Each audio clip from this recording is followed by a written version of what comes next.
অন্তত নামটা বললে তো সওয়াব পাবেন। 1000 বার শ্রী বলে আপনি সওয়াব পাবেন না, কিন্তু মোহাম্মদ যতবার বলবেন ততবার সওয়াব পাবেন। কপাল ভালো না? কপাল ভালো না? বলি আলহামদুলিল্লাহ। মোহাম্মদপুর, কি সুন্দর নাম এটা। আল্লাহ তুমি সব এলাকার, এই এলাকার সব মুসলমানকে তুমি মুহাম্মদের খাঁটি উম্মত বানায় দাও। জোরে বলি আমিন। খাঁটি উম্মতের 1 নম্বর বৈশিষ্ট্য হলো বেশি করে বিড়ি খাওয়া। বিড়ি খাওয়া না, বিড়ি খাওয়া যাবে না। অনেকে প্রশ্ন করে, হুজুর বিড়ি খাওয়া কি জায়েজ আছে? মানে উনি জায়েজের চেষ্টায় আছেন না। খাঁটি উম্মতের বৈশিষ্ট্য বিড়ি খাওয়া নয়। খাঁটি ইমানদারের বৈশিষ্ট্য দাড়ি কাটা নয়। যদি প্রশ্ন করি এই জায়গায় যারা বসে আছেন, দাড়িওয়ালা বেশি না দাড়ি ছাড়া বেশি? বলেন বলেন। দাড়ি ছাড়াই বেশি। আপনি আবার রাগ করেন না, কমন তো কিছু কথা বলতে হবে, তাই না? বলতে হবে, রাগ করা যাবে না। আমি কাউকে মিন করছি না, কিন্তু আল্লাহি না, আমি কাউকে মিন করে বলছি না। সালা দেখছেন খুব কত সাদা মাঠা কথা না? চালান। জি, দাড়িওয়ালা ছিলেন মুহাম্মদ সাল্লাল্লাহু, মুহাম্মদ সাল্লাল্লাহু। আমিও দাড়িওয়ালা হব, জোরে বলি ইনশাআল্লাহ। আর কোনো কথা আছে? এখন যদি কেউ বলে হুজুর দাড়ি ওয়াজিব না সুন্নত, এত তো তর্ক করার দরকার নেই। দাড়ি রেখেছেন মুহাম্মদ সাল্লাল্লাহু, আমিও কি হব? দাড়িওয়ালা হব। আমার নবীজি ঢিলা ঢালা কাপড় চোপড় পরেছেন, লম্বা কাপড় চোপড় পরেছেন, টাইট কোনো কাপড় তিনি পছন্দ করতেন না। দেহের বডি স্ট্রাকচার দেখা যাবে বাইরে থেকে, এমন পোশাক পরতে মানা করেছেন মুহাম্মদ সাল্লাল্লাহু আলাইহি ওয়াসাল্লাম। যদি ইসলামের ড্রেস কোড নাই, এই পোশাকই পরতে হবে এমন কোন সিস্টেম ইসলামে সেই পোশাক দেয় নাই, তবে ইসলামের ঢিলা ঢালা পোশাককে পরতে বলা হয়েছে। কিন্তু যুবকদের যে আজকে পোশাকগুলো দেখা যায়, বুকটা ফেটে যায়। নতুন প্যান্ট মার্কেট থেকে কিনে আনে, কিন্তু হাঁটুর 2 জায়গায় ফাটা। আমি কি ভুল বলতেছি? হাঁটুর সামনে ফাটা, আর প্যান্টের মাঝে মাঝেই দেখা যায় মনে ইঁদুর খাই রেখে দিছে, তেলা পোকা খাইছে, এরকম না? দেখেন না, এরকম প্যান্ট কিনে আনে। মডেল পাইছো কোথায়? এগুলো পরা যাবে না। যে পোশাক পরলে তোমার চামড়ায় দেখা যায়, এটা কোনো পোশাকই না। যে পোশাক পরলে নামাজ হবে না, সেই পোশাক পরা হালাল না হারাম? হারাম। নাভির উপরে তোমার প্যান্ট পরতে হবে, নাভির উপরে তোমাকে পাজামার দড়ি দিয়ে তোমাকে লাগাতে হবে, প্যান্টের বেল্ট লাগাতে হবে। নাভির নিচে পরা যাবে না। নাভির নিচে আজকে সমস্ত প্যান্টগুলো নাভির উপরে না নাভির নিচে? নাভির শুধু নিচে নয়, এত নিচে সীমান্ত বর্ডার, যে কোনো মুহূর্তে খাম হতে পারে, অ্যাক্সিডেন্ট হয়ে যেতে পারে, এত নিচে পড়ে। নামাজে দাঁড়ায় আবার ওই সমস্ত পোশাক পরেই। একদিন মসজিদে ঢুকলাম, বেশ আগের কথা, দেখি যে এক ছেলে নামাজে দাঁড়াইছে। তো আমি সুন্নতের নিয়ত না করে আমি ওর নামাজ দেখতেছি, দেখি তো ওর নামাজটা কেমন পড়ে। প্যান্ট ওইরকম সাইজের, শার্টও ছোট সাইজের। রুকুতে যখন গেছে তখন দেখি রুকুর ঠেলায় প্যান্ট নিচে, শার্ট উপরে, মাঝখানে ফাঁকা। তো ভাবলাম এই তো রুকু, দেখি তো সেজদায় কি হয়। সেজদায় যখন গেছে তখন দেখি প্যান্ট খুলে আন্ডার প্যান্ট বেরোইছে। আমি কি ভুল বলতেছি? বলেন, আমি কি ভুল বলতেছি? বলেন তো, এই প্যান্টগুলো কি পরা যাবে? যাবে না বাবা, এগুলো পরো না। যুবকরা এগুলো পড়া বাদ দাও, এগুলো পড়তে যেও না। পোশাক ঠিক নাই, পোশাক আগে না নামাজ আগে? এই পোশাক আগে না নামাজ আগে? কি খালি গিয়ে নামাজ পড়বেন? তাহলে সতর ঢাকার দরকার আছে না নাই? সতর ঢাকতে হবে আগে, কিবলামুখী হতে হবে আগে। নামাজের বাইরে কিছু শর্ত আছে, এর মধ্যে পোশাক পরতে হবে, সতরটা ঢাকতে হবে, পোশাকটা আগে সুন্দর করতে হবে। এগুলো ইসলামের মুত্তাকিদের একটা লক্ষণ। আমরা পোশাককে সুন্দর করব, জোরে বলি ইনশাআল্লাহ। আরো জোরে বলি ইনশাআল্লাহ। আল্লাহ রাব্বুল আলামিন মুত্তাকিদের 1 নম্বর পরিচয় দিচ্ছেন, বান্দা নামাজটা পড়ো, নামাজটা সুন্দর করে আদায় করো। শুধু আদায় করলেই হবে না, নামাজ কায়েমের সংগ্রাম করার দরকারও আছে না নাই? আসতে বলবেন না আছে না নাই? নামাজ আদায়ের পরিবেশ পেলেন, কিন্তু সেই জায়গায় আপনি মদ বন্ধ করতে পারবেন না, জেনা বন্ধ করতে পারবেন না, সুদ বন্ধ করতে পারবেন না, কিন্তু যখন নামাজ কায়েম হয়ে যাবে সেই সমাজে অটোমেটিক সুদ বন্ধ হয়ে যাবে। আজকে সুদ চালু আছে না নাই? মোহাম্মদপুরের কোনো মানুষ সুদ খায় না।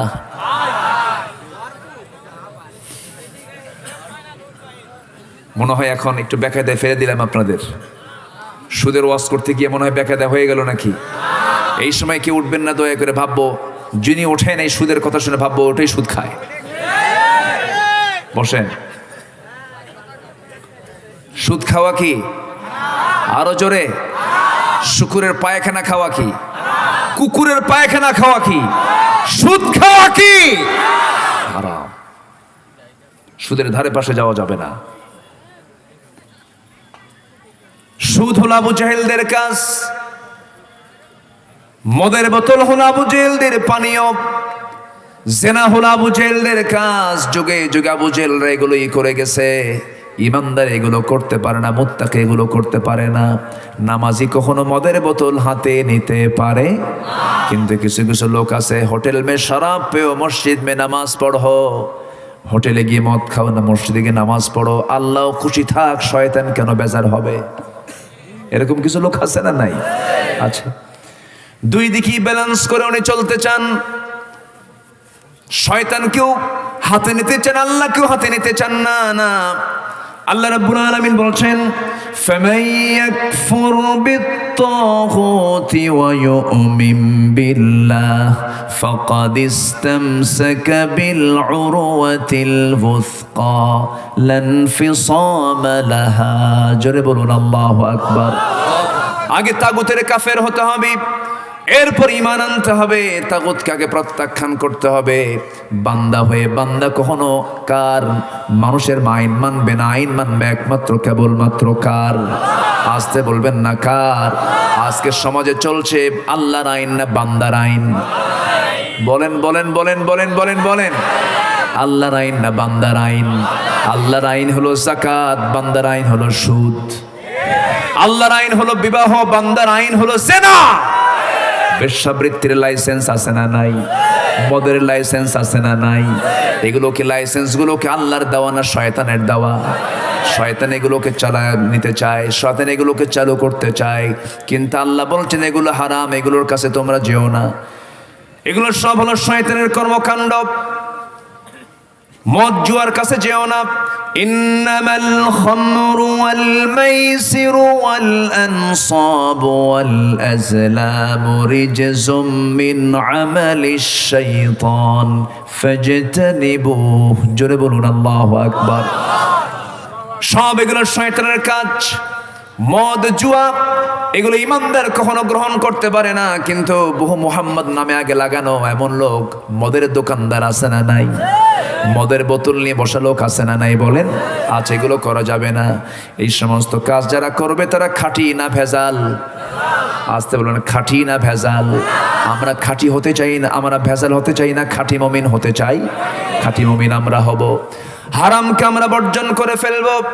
জান্নাত তো কঠিন কিছু নয়, জান্নাত খুবই সহজ একটি বিষয়ের নাম। জান্নাত আমরা পেয়ে যাব অবশ্যই। জান্নাত আমরা চাইবো কার কাছে? বলেন আসতে বলো না। জান্নাত চাইবো কার কাছে? তবে হ্যাঁ, জান্নাত পেতে হলে আল্লাহর সঙ্গে মহাব্বতটাকে সবার আগে বাড়াতে হবে। আমার মা, অনেকে মাহফিলে মনে হয়ে আসছেন, মাদের ব্যাপারে একটু একটা মহিলার কথা এই মুহূর্তে আমার মনে হয়ে গেল। অনেক মা অনেক প্রকার প্রশ্ন আমাদের মঞ্চে এসে অনেকে দিয়ে যান। মাদের পক্ষ থেকে প্রশ্ন আসে, ম্যাক্সিমাম মহিলাদের কিছু প্রশ্ন থাকে, ওজন আমার স্বামীটা ভালো না, আমার স্বামীটা ভালো না। আসে না এরকম প্রশ্ন? আসে না? বলেন তো। আচ্ছা, আমার স্বামীটা ভালো না কেন, কি হয়েছে, এই ওই দিস অ্যান্ড দ্যাট। কিন্তু আমি আমার মাদেরকে বলবো, মা আপনার ইমানটা হতে হবে আসিয়ার মতো। এই আসিয়া আলাইহিস সালাতু ওয়াস সালামের ঘর এমন একটা ঘর ছিল যে ঘরে তিনি তার জীবনটা পার করেছেন, যে ঘরে তিনি শাহাদাত বরণ করেছেন, সেই ঘরটা ইমানদারের ঘর না কাফেরের ঘর?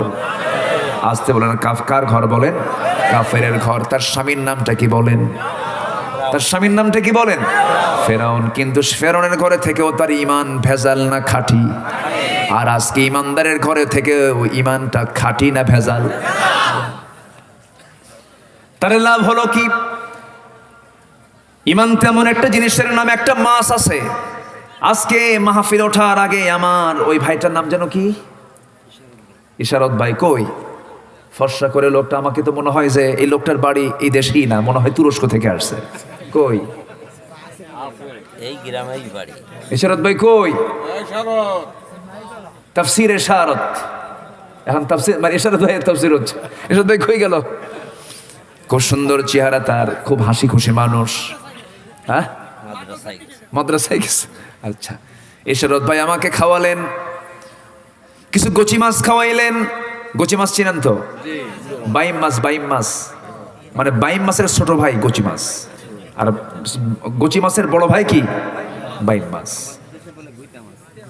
ঘুইতে মাছ, ঘুইতে ঘুইতে বের হয়। আচ্ছা, কত দেশের ভাষা, আলহামদুলিল্লাহ বলেন। তবে হ্যাঁ, ভাষার দিক থেকে যশোর ফার্স্ট, বলি আলহামদুলিল্লাহ। আমার একটা ওয়াজি আছে, যশোর তো যশোরই, হ্যাঁ, আপনার দিক থেকেও ফার্স্ট, আলহামদুলিল্লাহ। তো ভাষাও সুন্দর যশোরের, অনেক সুন্দর ভাষা। ভাত খেয়েছো? হ্যাঁ, ভাত খেয়েছো? কি সুন্দর করে বলে। ও গিলো, আমি খেপ পরে আসি, মানে খাওয়ার পরে আসি, আমি খেপ পরে আসি না, এরকম করে মজার। এই যে যশোরের এই বেলটা আবার কিছু ফরিদপুরের একটু টান আছে, ফরিদপুরের সঙ্গে আবার বরিশালের টান আছে, মনো আছে না, টান আছে না। দাঁড়িয়ে বন দেশ না দেবা, কত ভাষা। এই ভাষাগুলো কে দিয়েছেন বলেন? কে দিয়েছেন? আল্লাহ দিয়েছেন। মমিন সিং গতকালকে আমার মাহফিল ছিল কিশোরগঞ্জ, ওরা আবার একটু টান মারে, লম্বা, ওদের জমাজমিও খুব লম্বা, তো হাওড় বিশাল লম্বা হাওড় অঞ্চল, তো ওরা কথাও বলে খুব লম্বা। হুজুর আপনি কি মতো আইসুন, কি কথা কি বুঝতেছেন আপনারা? মানে আপনি কেমন আছেন, এ খাইছুন, একটা লম্বা টান মারে, একদম মধ্যে মুনফাসিল সহ। আবার চট্টগ্রামের লোকগুলো আবার এরা তো ব্যবসায়ী, এরা ব্যবসা করতে গেলে খুব ব্যস্ত থাকতে হয়, এরকম কথা ওদের খুব শর্ট, খুব আস্তে আস্তে বলে। আমার পাশে বসুন, এত লম্বা সময় বলার সময় ইক্কে বইয়ুন, বুঝলেন নাই? ইক্কে বইয়ুন ইন্দাইয়ুন, ওরা খুব শর্টে মারে।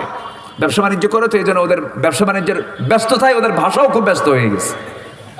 কিন্তু বাংলা ভাষার প্রকৃত রূপ হলো যশোর, যা নদীর সঙ্গে লাগানো। তবে যশোর বেল্টের ভিতরে, যশোর কুষ্টিয়ার মধ্যে সবচেয়ে সুন্দর ভাষা আবার মেহেরপুর আর চুয়াডাঙ্গা, এই দুটা ভাষার সাথে, এই দুটা অঞ্চল নদীর সঙ্গে লাগানো, তো এই ভাষাটা সবচেয়ে বেশি সহি। কুষ্টিয়ার মধ্যে আবার পাবনা ঢুকে গেছে, গেদাবাদ কে যাও, কে একটা টান আছে না নাই বলেন? ওই যে খোকসা রাজবাড়ির ওইদিকে যাবেন, এখানে আবার পাবনার একটা টান চলে আসছে। কিন্তু ফ্রেশ ভাষাটা হচ্ছে চুয়াডাঙ্গা, মেহেরপুর, এর সঙ্গে নদিয়াটা। এখান থেকে ভাষা উৎপত্তি হয়ে 10 মাইল যেতে যেতে ভাষা চেঞ্জ হতে হতে রংপুরে র বাদ গেছে, বাড়ি কোথায়? অংপুর। সিরাজগঞ্জে দন্তস্ব বাদ গেছে, বাড়ি কোথায়? হিরাজগঞ্জ, দন্তস্ব বাদ, রংপুরে র বাদ। নোয়াখালীতে প বাদ, পানির নাম কি কয়? হানি। পানি কি বয়? হানি। আল্লাহ পাক বলতে পারে না, আল্লাহ ফাক, বুঝলেন? ওরা প বলতে পারে না। তো এই যে ভাষার যে চেঞ্জ, এটা কে করে দিয়েছেন? আসতে বলবেন না, কে করে দিয়েছেন? নোয়াখালীর মানুষ আপনার এলাকায় এসে কথা বললেই ধরা খাবে কিনা বলেন? এটা হচ্ছে আঞ্চলিক পাসওয়ার্ড। এটা আঞ্চলিক কি ওয়ার্ড বলেন? পাসওয়ার্ড। নোয়াখালীর মানুষ যশোরে এসে, মাগুরা এসে কথা বলবে, 2 লাইন বলতেই ধরে ফেলবেন এটা নোয়াখালীর মাল। আবার যশোর থেকে আপনি যাবেন অন্য কোথাও, ওরা ধরে ফেলবে যে এত সই করে কথা বলে, এই টানে কথা বলে, এটা যশোরের মানুষ। কি ঠিক কিনা বলেন? এগুলো কে দিয়েছেন? আসতে বলবেন না, কে দিয়েছেন? ভাষার পাসওয়ার্ড দিয়েছেন, চোখের পাসওয়ার্ড দিয়েছেন, চামড়ার পাসওয়ার্ড দিয়েছেন, সব কিছুর এক্সট্রা করে স্বতন্ত্র পাসওয়ার্ড কে দিয়েছেন? নখের পাসওয়ার্ড আছে না নাই? এই ফিঙ্গারপ্রিন্টের পাসওয়ার্ড আছে না নাই? আপনার সঙ্গে আমার মেলে? বালা কাদিরিনা আলা আন নুসাওয়িয়া বানানা, কে দিয়েছেন? কে দিয়েছেন? আল্লাহ দিয়েছেন। দেখেন কথায় কোন দিকে চলে গেলাম। কি মাছ? বড়টা বলেন, বড়টা বাইম মাছ। এই গুচ্চা মাছ, বাইম মাছ, এরা কি পানিতে বেশি থাকে না কাদায় বেশি থাকে বলেন?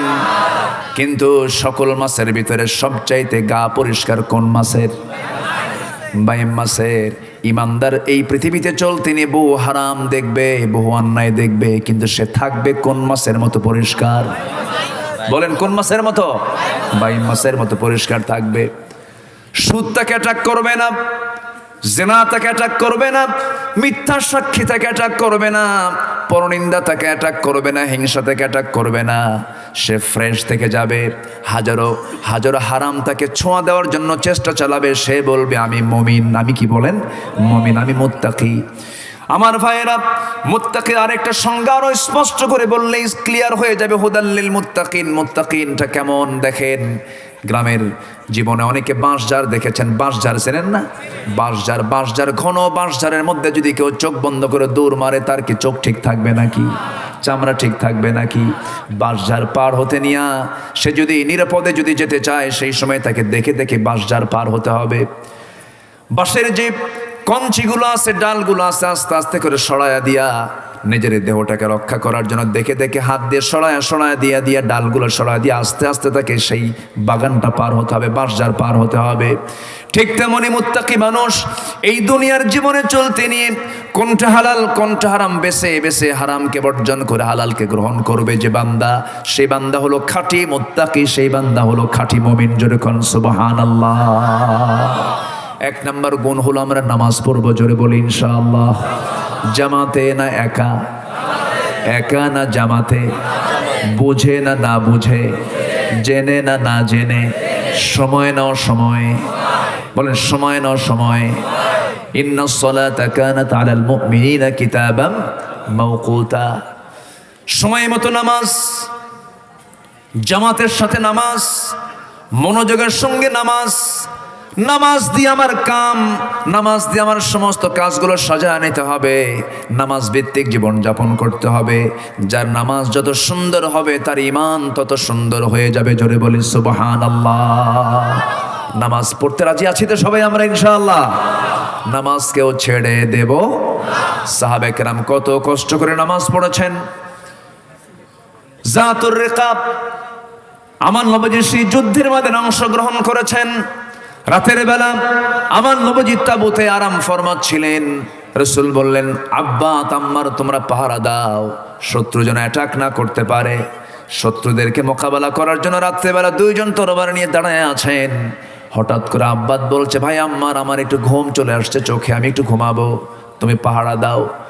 সাইয়েদনা আব্বাত করলেন কি, একাই পাহারা দিতে লাগলেন। শেষ রাত, ইমানদারদের জন্য লোভনীয় একটা সময়। ইমানদার সেই সময় তাহাজ্জুদ না পড়ে থাকতে পারে না। ইমানদারদের লোভনীয় নামাজ কিসের নামাজ বলেন? হ্যাঁ বলেন বলেন, জোরে বলেন। ইমানদারদের লোভনীয় নামাজের নাম কি? তাহাজ্জুদ। এটা মাথায় রাখবেন। সাইয়েদনা আব্বাস রাদিয়াল্লাহু তাআলা আনহু তিনি করলেন কি, সেই তাহাজ্জুদের সময় যখন হয়ে গেছে, সব ঘুমন্ত অবস্থা, তার সঙ্গী আম্মারও তিনি ঘুমিয়ে পড়েছেন। আব্বাত করলেন কি, ওযু বানালেন, নামাজে দাঁড়ায় গেলেন, তাহাজ্জুদের নামাজ পড়া শুরু করেছেন। ভাবলেন খামাকে কোনো শত্রু নাই, নামাজটা তিনি পড়লেন। প্রথম রাকাত যখন শুরু করেছেন, সঙ্গে সঙ্গে লক্ষ্য করে দেখেন নামাজের মধ্যে তার পায়ের মধ্যে তীর বিদ্ধ হয়েছে, রক্ত ফিঙ্কি দিয়ে পড়তেছে, নামাজ ছাড়লেন না। ওই অবস্থায় রুকু করলেন, সেজদা দিলেন। দ্বিতীয় রাকাতে দাঁড়ায় গেলেন, আরেকটা তীর এসে আরেকটা পায়ে লাগলো, ফিঙ্কি দিয়ে রক্ত পড়া শুরু হলো। নামাজের মধ্যে কোনো আওয়াজ নাই। ঘুমন্ত সাহাবী আম্মার জায়গা পেয়ে বলছেন, আব্বাত তোমাকে শত্রু অ্যাটাক করে ফেলেছে, তুমি কি করো, নামাজ পড়ছো নাকি? তাও তিনি কোনো কথা বললেন না। ওই অবস্থায় তিনি রুকু করে সেজদা করে নামাজ পড়লেন। নামাজ শেষ করে সালাম ফিরলেন। সালাম ফেরার পরে বলছেন, ভাই আম্মার তুমি আমাকে বলতেছো, তার আগে আমি লক্ষ্য করেছি শত্রু আমাকে তীর মারা শুরু করে দিয়েছে, কিন্তু করব কি? নামাজের মধ্যে মনে হচ্ছিল আমি আল্লাহর সঙ্গে সরাসরি কথা বলতেছি। মনে হচ্ছে আমি আল্লাহর সঙ্গে সরাসরি কথা বলতেছি, আল্লাহ আমার সঙ্গে কথা বলতেছেন। যে মজাটা পাচ্ছিলাম নামাজের মধ্যে আমি, ভাই আম্মার রে, দুইটা তীর আমার দুই পায়ে লেগেছে, আর একটা তীর যদি এসে আমার বক্ষ ভেদ করে দিত, মজার নামাজ আমি কখনো ছেড়ে দিতাম না। এমন নামাজ পড়েছেন সাহাবীরা। আমার বন্ধুগণ, একজন সাহাবীর নিজস্ব কোনো বাড়ি নাই, পাহাড়িয়া গর্তের মধ্যে তিনি থাকেন, তার বউকে সাথে নিয়ে এক পোশাকে দুজন নামাজ পড়েন। লম্বা একটা চাদর দিয়ে একবার নামাজ পড়েন স্বামী, একবার নামাজ পড়েন স্ত্রী। ফজর নামাজ পড়ার জন্য মসজিদে চলে গেছেন, নবীজি নামাজ পড়ান, সাহাবী নবীর পিছনে ইক্তেদা করে সালাম ফিরে মসজিদ থেকে বের হয়ে যান। প্রত্যেকটা দিন এমন চিত্র দেখে রাসূল একদিন পিছন থেকে ডাক দিয়ে ফেললেন, ও আমার সাহাবী, সালাম ফিরে যাও কেন? তুমি কিছুক্ষণ তো বসে থেকে তোমার কিছু আজকার জিকির আজগার করা উচিত। হুজুর, আল্লাহর কসম করে বলি আমার মন চায় আপনার সামনে আমি সর্বক্ষণ বসে থাকি, কিন্তু আল্লাহর কসম করে বলি আমার গায়ের যে চাদরটা দেখতেছেন এই চাদর ছাড়া বিকল্প কোনো লম্বা কাপড় আমার বাড়িতে নাই, আমার ঘরে নাই। আমার গিন্নির গায়ে যে কাপড়টা আছে সেই কাপড় দিয়ে তার ফরজ নামাজ হবে না, সতরটা ডাকবে না। এই জন্য আমি ফরজটা শেষ করি, তাড়াতাড়ি সূর্য উদয়ের আগে আমি ওই পাহাড়িয়া গর্তের মধ্যে চলে যাই, আমার গায়ের চাদরটা আমার বউয়ের হাতে দিয়ে দেই, এরপরে সে নামাজটা শুরু করে। এক চাদরে আমরা দুজন স্বামী স্ত্রী নামাজটা পড়ে নেই। আমার ভাইয়েরা, হাফিজু আলাস সালাহ ওয়াস সালাতুল ওয়ুসতা, নামাজের ব্যাপারে যত্নবান হও। ওয়াল্লাযীনা হুম আলা সালাওয়াতিহিম ইউহাফিজুন উলাইকা হুমুল ওয়ারিসুন আল্লাযীনা ইয়ারিসুনাল ফিরদাউসা হুম ফিহা খালিদুন। আল্লাহ বলছেন নামাজ তোমার যত্ন হবে, আমি তোমাকে এক নম্বর জান্নাতের চাবি আমি তোমার হাতে তুলে দেব। জোরে বলি সুবহানাল্লাহ, আরো জোরে বলি সুবহানাল্লাহ। আমার ভাইয়েরা, এরপরে নাম্বার 2 নাম্বার 3 হলো আল্লাহ রাব্বুল আলামিন বলছেন, শেষ করে দেব নাকি চালাবো? নাম্বার 3 হলো ওয়ায়ুকিমুনাস সালাতা ওয়া মিম্মা রাযাকনাহুম ইউনফিকুন। আমি যে রিজিক দিয়েছি সেই রিজিক থেকে কিছু অংশ তোমরা খরচ করবে কার পথে? আমার বুকটা বড় আকাঙ্ক্ষায় থাকে, আহারে যদি ফিলিস্তিনবাসীকে যদি সহযোগিতার পাশে দাঁড়াতে পারতাম, তাদের জন্য যদি দাঁড়াতে পারতাম, তাদের জন্য যদি অর্থ দিতে পারতাম, কিন্তু অর্থ সরাসরি দেওয়ার কোনো সুযোগ নাই। কত রেস্ট্রিকশন করে রেখে দিয়েছে আজকে গোটা দুনিয়ার ইহুদি খ্রিস্টানরা। আমরা ফিলিস্তিনবাসীকে সাহায্য করব, সেই সাহায্য করার মতো সিচুয়েশনও তারা রাখে নাই। আপনি কোথায় দিবেন তাদের সাহায্য সেটা দেওয়ারও জায়গা নাই। ওঠে কেন লোকগুলো? আমার তো ওয়াজ কেবল শুরু হচ্ছে, বসেন। হ্যাঁ, ও ও চাপ চাপ, আচ্ছা চাপ, বুঝতে পারছি। কারণ এখন তো শীতকাল, মানে বের হওয়ার রাস্তা তো একটাই, ঘাম ঘুম তো নাই, সমস্যা। আসলে আমি কষ্ট দেব না, একটু বসেন। নিম্ন চাপে যান সমস্যা নেই, কিন্তু ঊর্ধ্ব চাপে কেউ যায় না। ঊর্ধ্ব চাপ হলো বিড়ি খাওয়া চাপ, এ চাপও কিন্তু কম না। দেখবেন দরবারের কিছু কিছু মাতব্বর আছে, হঠাৎ করে মাতব্বর উধাও নাই, ঘরের পিছনে যায় বিড়ি টানতেছে, আবার এসে বসে, কি ব্যাপার কি ব্যাপার, আপনি কোথায় গেছিলেন? কি ভাই, ব্রেন রিফ্রেশ করতে গেছে। কেন? টান না মারলে ব্রেন কাজ করতেছে না, এরকম আছে না নাই বলেন? এগুলো করা যাবে না, বসেন। ফিলিস্তিনকে আপনি সাহায্য করবেন কেমনে, এটাও রেস্ট্রিক্ট করে রেখে দিয়েছে। আজকে গোটা পৃথিবীর সবচাইতে বড় মুসলিম জনপদ হলো ফিলিস্তিন। এর চাইতে বড় মুসলিম জনপদ পৃথিবী তার দ্বিতীয়টা এখন নাই। সেদিন মিডিয়াতে দেখতে পেলাম ছোট্ট একটা শিশু খোলা আকাশের নিচে দুটো হাত বাড়িয়ে আকাশের দিকে তাকিয়ে তাকিয়ে সে প্রার্থনা করছে, আল্লাহ আমি তো আব্বাকে হারিয়েছি, আমি তো আম্মাকে হারিয়েছি, আমার স্বজন আমার প্রিয়জন বলতে পৃথিবীতে কেউ নাই, তুমি আল্লাহ, তুমি ছাড়া। আমি খাবো কি, আমি থাকবো কোথায়, আমার সেটাও নাই কিছু। আল্লাহ, শুনেছি তোমার এই বিশাল বড় দুনিয়ায় নাকি বহু মুসলমান আছে, কোটি কোটি মুসলমান আছে, কেউ তো আমাকে একটু খাবার দেয় না, কেউ তো আমার পাশে একটু দাঁড়ায় না। ও আল্লাহ, তোমার আদালতে বিচার দিলাম তাদের বিরুদ্ধে। এই যে মামলা হলো, এই মামলার কি জামিন আছে? কেমনে জামিন নেবেন আপনি? অসম্ভব। ওমা লাকুম লা তুকাতিলুনা ফি সাবিলিল্লাহ ওয়াল মুস্তাদআফিনা মিনার রিজাল ওয়ান নিসা, আয়াত আছে না নয়? তোমাদের কি হলো? অসহায় শিশুদের জন্য, অসহায় নারীদের জন্য তোমরা আল্লাহর রাস্তায় সংগ্রাম করতে পারো না। কার কথা? কার কথা? আসতে বলবেন না, কার কথা? শুধু তসবির মধ্যে জান্নাত খুঁজলে হবে না, শুধু তসবির মধ্যে জান্নাত খুঁজে পাওয়া যাবে না। জান্নাত খুঁজে পাওয়ার জন্য জান বাজি রেখে, জান মাল কুরবান করে দেওয়ার জন্য জিহাদের ময়দানে ঝাঁপিয়ে পড়তে হবে মুসলমান। রাজি আছেন কারা কারা? হাত উঁচু করে দেখান মুসলমান।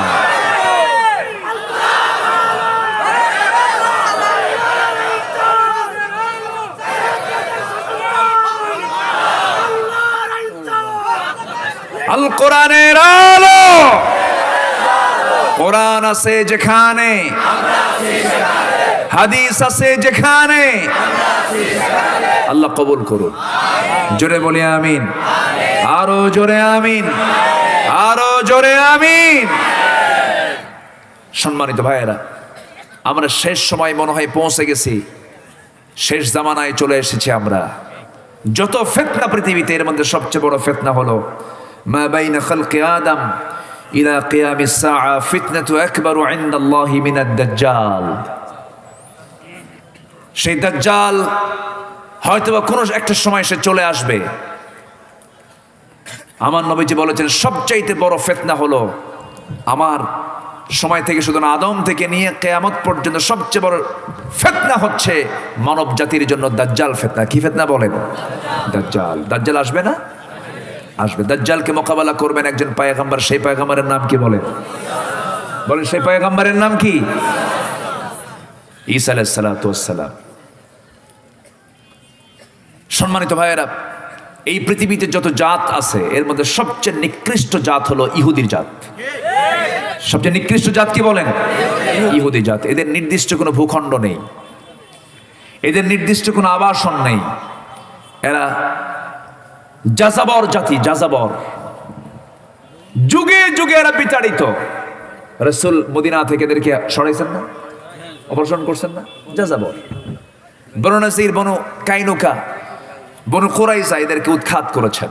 এবং বদর যুদ্ধের মূল যুদ্ধ লাগানোর পেছনে মূল মদদ ছিল কাদের? ইহুদিদের। রাসূলকে হত্যার পরিকল্পনা করেছে সবচেয়ে বেশি কারা? ইহুদিরা।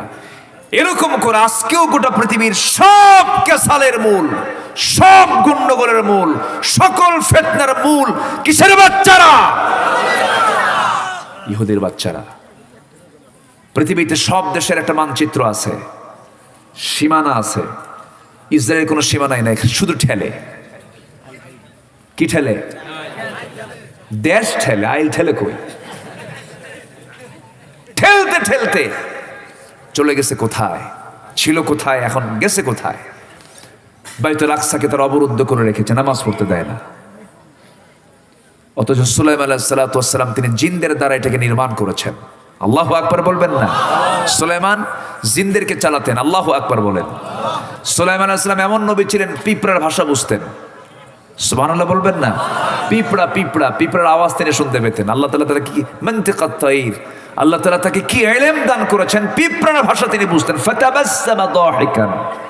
পিঁপড়ার মূল যে নেতা তাকে হাতের তালুতে তুললেন, তার কথা শুনলেন তো?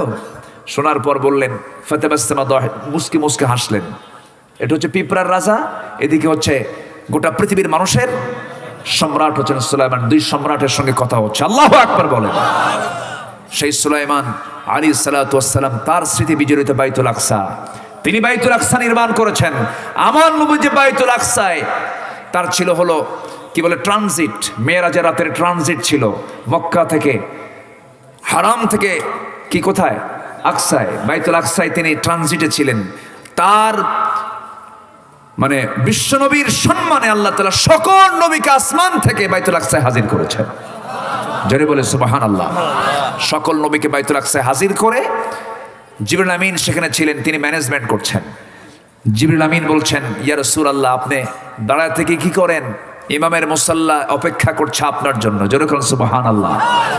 ইমামের মুসাল্লায় দাঁড়ালেন কোন নবী? মুহাম্মদুর রাসূলুল্লাহ। চিন্তা করুন, সেই বাইতুল আকসা আমার নবীজি মেরাজ করে ফিরে আসছেন মক্কায় এক রাতে। কয় রাতে বলেন? এক রাতের কি গোটা রাত লাগছে? মাত্র 29 সেকেন্ড। কয় সেকেন্ড বলেন? 29 সেকেন্ড। যে ঘর দিয়ে বের হয়েছেন সেই ঘরের শিকল এসে দেখেন নড়তেছে। সুবহানাল্লাহ বলেন। একদম চলে আসলেন, এসে পৌঁছলেন। সকালবেলা বললেন আমি তো মেরাজ করেছি। কিছু কিছু ইমানদার বেঈমান হলো। কিছু কিছু ইমানদার কি হয়েছে? তাদের ইমান ভালো করে আনা হয়নি, তারা ছিল ভেজাল ইমানের। কিসের ইমানের বলেন? আমরা কি ইমান আনবো বলেন? খাঁটি ইমান। আবু জেহেল যখন এই কথা শুনলো যে মুহাম্মদ গত রাত্রে প্যালেস্টাইন গেছিল, কোথায় গেছিল? প্যালেস্টাইন। আকাশ তো দূরেই থাক, প্যালেস্টাইনই তো আবু জেহেল বিশ্বাস করতেছে না।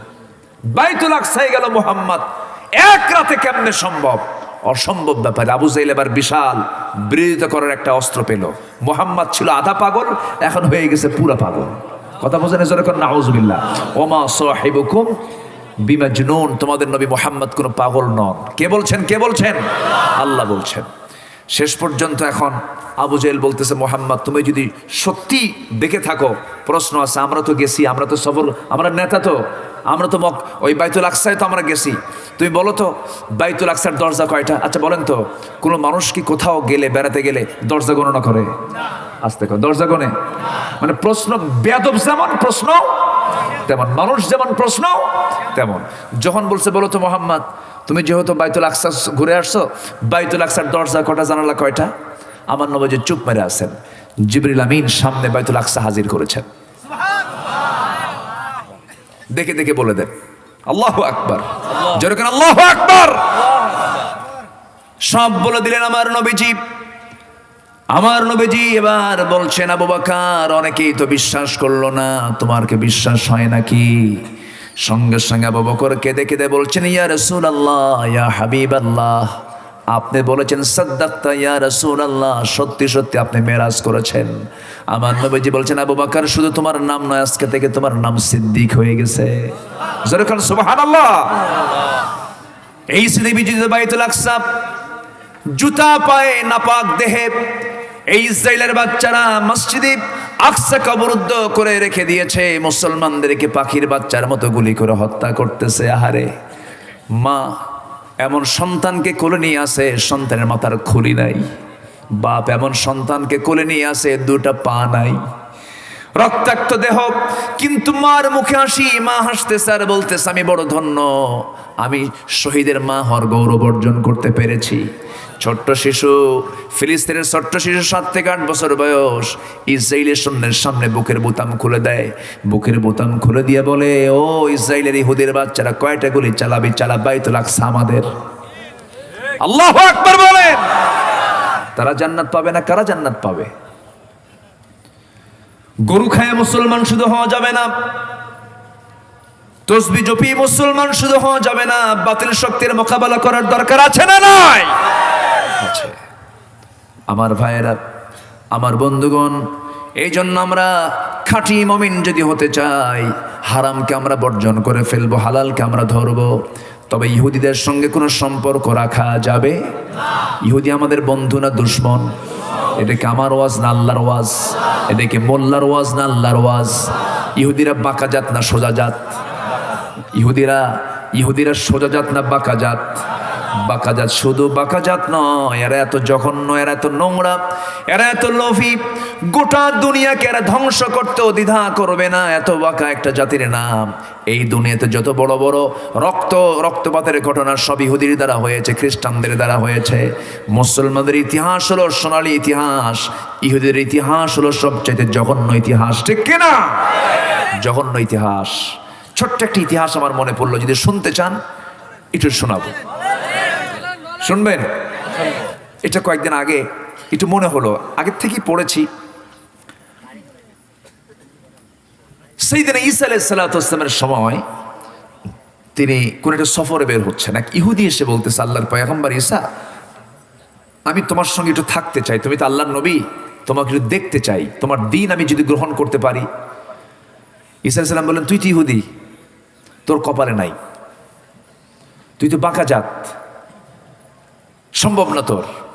না, আমাকে একটু সময় দেন, আমি আপনার সঙ্গে একটু থাকতে চাই। আচ্ছা ঠিক আছে, আসো, কিছু সামান নিয়ে আসো আর কিছু খাবার নিয়ে, শুকনো কিছু খাবার নিয়ে আসো। আচ্ছা ঠিক আছে। তো সে 3টা রুটি নিয়ে আসলো তার ব্যাগে এবং কিছু কাপড় চোপড় নিয়ে সে ব্যাগ ভর্তি করে চলে আসলো আল্লাহর পয়গম্বরের কাছে। তারা দুজন রওনা দিলেন। এদিকে ঈসা আলাইহিস সালাম তার ব্যাগের মধ্যে কিছু কাপড় সামান নিয়েছেন এবং একটা রুটি নিয়েছেন। তাহলে মোট রুটি কয়টা হলো? 4টা রুটি। এই সম্বল নিয়ে তারা দুজন বের হলেন। বের হয়ে প্রতিমধ্যে একটু ক্ষুধা লাগলো। ঈসা আলাইহিস সালাম বসলেন, বসে বললেন, এই যে আমার ব্যাগে একটা রুটি আছে, তোমার ব্যাগের মধ্যে কোনো খাবার আছে কিনা বের করো। ইহুদি আর ব্যাগের থেকে রুটি বের করে না, সে একা একা খাবে। একা একা খেতে চাও, দরজা বন্ধ করে খাও। কথা বুঝেন নাই? তো একা একা খাবে। তো ঈসা আলাইহিস সালাম বলেন, তোমার ব্যাগের মধ্যে কি কোনো খাবার তুমি নিয়ে আসো নাই? কোনো ব্যাগের রুটি, কোনো রুটি নেই? কেন আমার ব্যাগের মধ্যে কোনো রুটি নাই? অথচ এমন নবীর সামনে বলে, ওয়ামা তাদাখিরুনা ফি বুয়ুতিকুম, তোমাদের নবী ঈসা এমন নবী যে নবী বলতে পারেন তার বাড়িতে বসে কার বাড়িতে কি রান্না বান্না হচ্ছে। কোরআনের আয়াত আছে না? এই নবীর সামনে কি কয়? ব্যাগের মধ্যে রুটি নাই। ঈসা আলাইহিস সালাম মুসকে হাসি মারলেন, ভাবলেন যে এই রুটির লোভ সংবরণ করতে পারে না, আমার সাথে চলবে কেমনে? তাহলে এরা সত্যবাদী না মিথ্যাবাদী বলেন? জাস্ট এদের চরিত্রটা একটু তুলে ধরে হচ্ছে আমার উদ্দেশ্য। আল্লাহর নবীকে পর্যন্ত এরা ঠকাইছে, মেরে ফেলেছে, হত্যা করেছে, শহীদ করেছে। সামনে চলতে লাগলেন। চলতে চলতে হঠাৎ করে এক অন্ধকে পেলেন। অন্ধের চোখে এই পয়গম্বর হাত বুলালে অন্ধের অন্ধত্ব দূর হয়ে যেত। ও বরিয়াল আকমাহা ওয়াল আবরাসা ওয়া উহিয়াল মাউতা বিইذنিল্লাহ। আল্লাহু আকবার বলেন। ঈসা আলাইহিস সালাতু ওয়াস সালাম অন্ধকে কাছে নিয়ে বুকের মধ্যে টেনে নিলেন। অন্ধ চোখে দেখে না, অন্ধ বলছে আমি মার পেট থেকে অন্ধ, জন্মান্ধ আমি। ঈসা আলাইহিস সালাতু ওয়াস সালাম ছোট্ট একটা লাঠি ব্যবহার করতেন, সে লাঠির ছোঁয়া হাতের ছোঁয়া লাগায় দিলেন, অন্ধত্ব দূর হয়ে গেল। অন্ধ বলে ফেলতেছে, আপনি আল্লাহর নবী, কোনো সন্দেহ নেই, আপনি আমাকে পড়ে দেন লা ইলাহা ইল্লাল্লাহ। কালেমা পড়ে অন্ধ মুসলমান হয়ে গেল। ঈসা মনে মনে ভাবলেন, হয়তো ইহুদিটাও হেদায়েত পেয়ে যাবে, এত বড় মুআজিজা সে আমার দেখতে পেল। কিন্তু ইহুদি কোনো কথা বলে না। ঈসা আলাইহিস সালাতু ওয়াস সালাম সঙ্গে সঙ্গে বলেই ফেললেন, ইহুদি দেখো যে আল্লাহ তাআলা আমাকে এমন মুআজিজা দান করেছেন, একটা জন্মান্ধ মানুষ তার অন্ধত্ব দূর হয়ে গেল। সে আল্লাহর নামের কসম করে সত্যি করে বলো তো, তোমার ব্যাগের মধ্যে কোনো রুটি আছে নাকি? ইহুদিকে, আমার ব্যাগের মধ্যে কোনো রুটি নাই। সামনের দিকে চলতে লাগলেন। এবার একজন কুষ্ঠরোগীকে পেলেন, কুষ্ঠরোগীর গায়ে হাতের ছোঁয়া লাগালেন, লাঠির ছোঁয়া লাগালেন, কুষ্ঠরোগ ভালো হয়ে গেল, সেই কালেমা পড়ে মুসলমান হয়ে গেল। এবার ঈসা আলাইহিস সালাতু ওয়াস সালাম ভাবলেন, এই মুআজিজা দেখে হয়তো তার দিলটা নরম হতে পারে, কিন্তু কোনো সারা শব্দ নেই। এবার বলছেন, ইহুদি দেখো কুষ্ঠরোগীর রোগ ভালো হলো, সে কালেমা পড়ে মুসলমান হলো, সত্যি করে বলো তো ব্যাগের মধ্যে কোনো রুটি আছে নাকি? না, ব্যাগের মধ্যে কোনো রুটি নাই। সামনে চলতে লাগলেন। চলতে চলতে এবার দেখতে পেলেন একজন বোবা মানুষ, শোনেও না, কথাও বলতে পারে না। বোবার সামনে দাঁড়ালেন, হাতের ছোঁয়া লাগায় দিলেন, সঙ্গে সঙ্গে তার বাক শক্তি চলে আসলো, শ্রবণ শক্তি ফিরে পেল, কালেমা পড়ে মুসলমান হয়ে গেল। ঈসা ভাবলেন, দুইজন লোক নয়, দুইজন লোকের দ্বারা তার দিলটা নরম হলো না।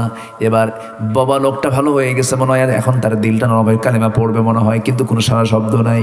এবার ঈসা আল্লাহর পয়গম্বর বলছেন, শোনো ইহুদি দেখো, এই কথা বলতে জানতো না, কানে শুনতো না, বধির একজন মানুষ, তার দুটো অঙ্গই ভালো হয়ে গেছে। যে আল্লাহ তাআলা আমাকে কেমন মুআজিজা দান করেছেন, সে আল্লাহর নামের কসম করে সত্যি করে বলো তো, তোমার ব্যাগের রুটির খবরটা কি? ইহুদি কয়, ব্যাগের মধ্যে কোনো রুটি নাই।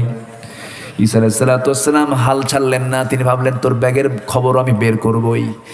ঈসা আলাইহিস সালাতু ওয়াস সালাম আল্লাহর পয়গম্বরদের মধ্যে ধৈর্য কম না বেশি? ধৈর্য কম না বেশি? ঈসা আলাইহিস সালাতু ওয়াস সালাম এবার রওনা দিলেন সামনের দিকে। চলতে চলতে চলতে চলতে এবার প্রচন্ড ক্ষুধা লেগে গেছে। এক রাখালকে ডাক দিয়ে বলেন, রাখাল একটা ছোট্ট ছাগল দিবা নাকি? জব করে খাবো, আমরা প্রচন্ড ক্ষুধা পেয়েছে। ছাগলটা নিলেন, জবহ করলেন, গোশতগুলো কাটলেন, এরপরে টুকরো টুকরো করে ভুনা করলেন, রান্না বান্না করলেন। ঈসা আলাইহিস সালাতু ওয়াস সালাম নিজে রান্না বান্না হয়ে গেল। এবার সুন্দর বাটিতে করে বসলেন, বসে বলছেন, রাখাল তুমিও খাও, ও আমার সফর সঙ্গী ইহুদি তুমিও খাও।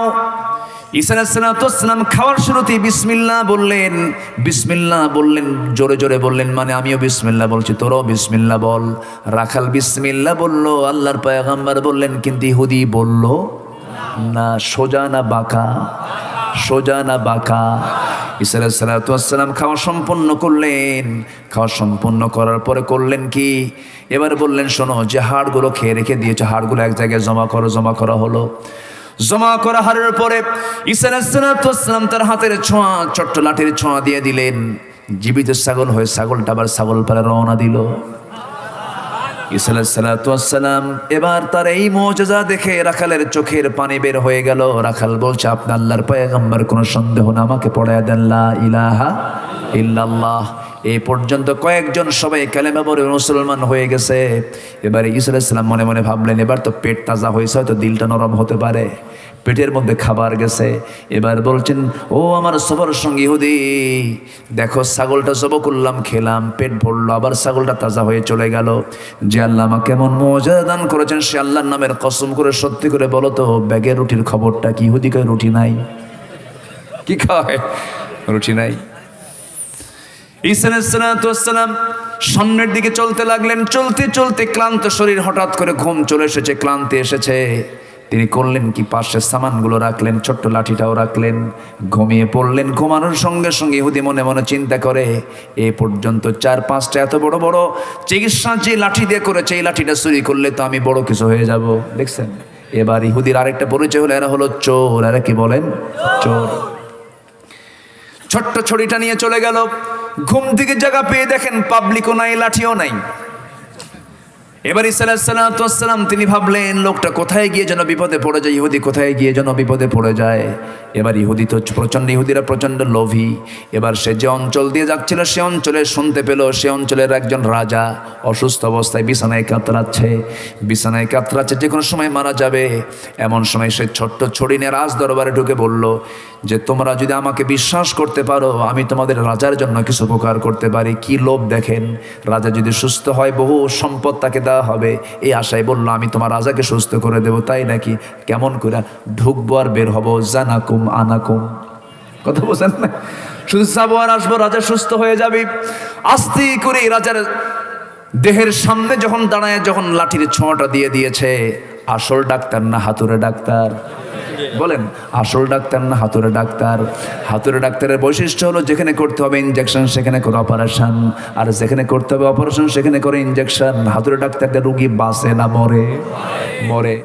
এই হাতুড়ে ডাক্তারি যখন শুরু করে দিল, রাজা ছিল কি একটু সুস্থ, হয়তোবা সুস্থ, একটু অসুস্থ ছিল, হয়তো সুস্থ হতে পারতো, কিন্তু এমন চিকিৎসা করছে, এমন চিকিৎসার ঠেলায় রাজা গেছে মইরা।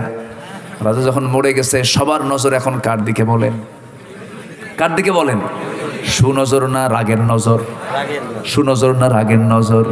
এমন রাগের নজর হলো, ফ্লাইং কিক, কিল ঘুষি লাথি মেরে সব তাকে ঠেলে গুতে জেলখানার মধ্যে ঢুকায় দিয়েছে।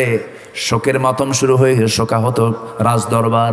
ঈসা আলাইহিস সালাম খুঁজে খুঁজে বের করলেন, রাজ দরবারে ঢুকলেন, ঢুকে বললেন, কি হয়েছে? রাজা আমাদের মরে গেছে। তিনি বলছেন, কোনো চিন্তা করো না। ঈসা আলাইহিস সালাম এমন একজন পয়গাম্বার ছিলেন, কবরবাসীর সামনে গিয়ে বলতেন, কুম বিইذনিল্লাহ, কবরবাসী দাঁড়িয়ে যাও, কবরবাসীর সঙ্গে সঙ্গে দাঁড়ায় যেত। যেরকম সুবহানাল্লাহ। এই জন্য তাকে বলা হয় রূহুল্লাহ। ঈসা রূহুল্লাহ।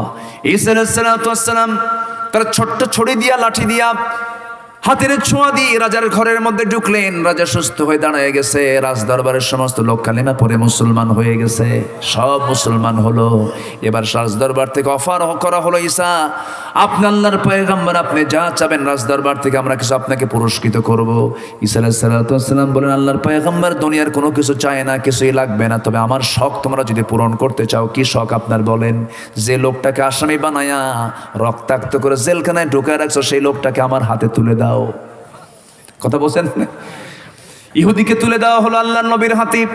ঈসা আলাইহিস সালাম এবার বলছেন, শোনো, আসল বন্ধুর পরিচয় হলো বিপদে বন্ধু বললে পরে বিপদে তার পাশে দাঁড়ানো। কিন্তু তুমি আমার এমন বন্ধু, আমাকে বিপদে ফেলে তুমি আমার সামানগুলো চুরি করে নিয়ে চলে আসছো। তুমি আমার এমন বন্ধু, আর আমি তোমার এমন বন্ধু, তুমি বিপদে পড়েছো, আমি তোমাকে বিপদ থেকে আল্লাহর মাধ্যমে উদ্ধার করলাম। যেরকম আল্লাহু আকবার। এবার আর ইহুদি লজ্জায় কিছু বলে না, কিন্তু ঈসা আলাইহিস সালাম এবার বলছেন, শোনো, যে আল্লাহ তাআলা আমাকে এমন মুআজিজা দান করেছেন, সে আল্লাহ তাআলার কসম করে সত্যি করে বলো তো, তোমার ব্যাগে রুটির খবরটা কি? কয় নাই। কি কয়? এরা হলো এই জাত, সামি'না ওয়া আসাইনা। সামি'না ওয়া আসাইনা, শুনলাম মানলাম না, শুনলাম মানলাম না। এরা মান্না সালোয়ার মতো খাবারগুলো খেয়েছে দুনিয়াতে। মান্না সালোয়া বেহেশতের খাবার খাইছে কারা? এই বনি ইসরাইলরা। জান্নাতের খাবার খাওয়ার পর গরুর পূজা ছাড়ে নাই। কিসের পূজা ছাড়ে নাই? গরুর পূজা ছাড়ে নাই। শেষ পর্যন্ত মান্না সালোয়া খাওয়ার পরে এবার বলতেছে, তোমার আল্লাহকে বলো আমরা আর মান্না সালোয়া খাবো না, আমরা কি খাবো? মশলা খাবো। কি খাবো? মশলা, আদাসিহা ওয়া বাসলিহা ওয়া ফুমিহা, এগুলো আর ভাল লাগে না, এগুলো খাবো আমরা। চিন্তা করেন, বেহেশতের খাবার ওদেরকে তৃপ্তি দেয় নাই, আল্লাহর নবীর দাওয়াত ওদের সহ্য হয় নাই। ওই বাতিলদের মোকাবেলা আমাদের করার দরকার আছে না নাই? আছে। ওদেরকে শত্রু মনে করতে হবে আমাদের। আল্লাহ তুমি সবাইকে, সব ইমানদারকে শত্রুকে চেনার তৌফিক দিয়ে দাও, বন্ধুকে চেনার তৌফিক দিয়ে দাও। কারণ শত্রু বন্ধু না চিনলে পরে ঈমান হুমকির সম্মুখীন হবে, কোনো সন্দেহ নাই। আল্লাহ তুমি সবাইকে বোঝার তৌফিক দিয়ে দাও। ফজর নামাজ পড়বেন না ইনশাআল্লাহ? সবাই ফজর নামাজ পড়বো তো ইনশাআল্লাহ? দল করে যাব কার? যে দলের কর্মসূচিতে নামাজ নাই সেই দল করা হারাম, ঠিক কিনা? যে দলের কর্মসূচিতে নামাজ আছে সেই দল করব আমরা। জোরে বলে ইনশাআল্লাহ। আল্লাহ তুমি সবাইকে বোঝার তৌফিক দিয়ে দাও। মন তো চাচ্ছে আরো কথা বলি, কিন্তু বলবো কখন সময় নাই।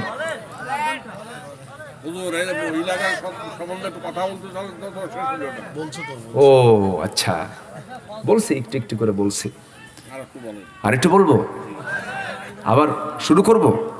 এটা শেষ করে দিলাম তো। এত সুন্দর মানুষ হয়, কিন্তু সময় আজকে এত দ্রুত গেল কেমনে? এই বসেন বসেন বসেন বসেন। খুব সুন্দর মানুষ আপনারা, বলি আলহামদুলিল্লাহ। আলহামদুলিল্লাহ, জোরে বলি আলহামদুলিল্লাহ। আলহামদুলিল্লাহ। মায়েরা আছে, মায়েরা আছে। জি, আমি আসিয়ার কথা বলেছি, হালকা ইঙ্গিত দিয়েছি, কিন্তু আসিয়া আলাইহিস সালাম জীবন দিয়েছেন কার হাতে?